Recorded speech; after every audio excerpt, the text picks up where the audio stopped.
যুক্তরাষ্ট্রে কাজ করতে আসা বিদেশি সাংবাদিকদের জন্য আসছে নতুন ভিসা নিয়ম। ট্রাম্প প্রশাসন তাদের সোশ্যাল মিডিয়া অ্যাকাউন্ট বাধ্যতামূলকভাবে যাচাই করার পরিকল্পনা করেছে বলে জানা গেছে। সরকারের দাবি জাতীয় নিরাপত্তা নিশ্চিত করতেই এই পদক্ষেপ নেওয়া হচ্ছে। তবে নাগরিক অধিকার কর্মীরা বলছেন এটি মত প্রকাশের স্বাধীনতার উপর নতুন চাপ সৃষ্টি করতে পারে।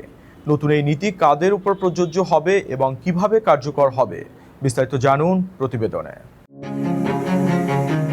যুক্তরাষ্ট্রের ভিসা নীতিতে আরও একটি বড় পরিবর্তনের ইঙ্গিত দিয়েছে ট্রাম্প প্রশাসন।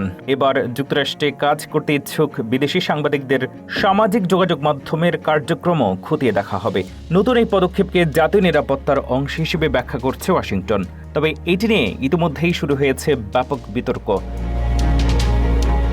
প্রতিবেদন অনুযায়ী সাংবাদিক ভিসার আবেদনকারীদের সোশ্যাল মিডিয়া অ্যাকাউন্ট পাবলিক বা উন্মুক্ত রাখতে হতে পারে, যাতে ভিসা কর্মকর্তারা তাদের অনলাইন কার্যক্রম পর্যালোচনা করতে পারেন।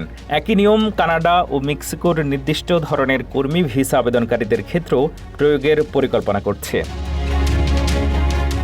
মার্কিন পররাষ্ট্র দপ্তর সরাসরি নতুন নীতির বিস্তারিত নিশ্চিত না করলেও জানিয়েছে ভিসা আবেদনকারীদের অনলাইনে উপস্থিতি যাচাই করা তাদের বিদ্যমান নিরাপত্তা প্রক্রিয়ারই অংশ। কর্মকর্তাদের ভাষ্য, এর উদ্দেশ্য হল যুক্তরাষ্ট্রের আইন মেনে চলতে সক্ষম এবং জাতীয় নিরাপত্তার জন্য ঝুঁকিমুক্ত ব্যক্তিদেরই দেশে প্রবেশের অনুমতি দেওয়া।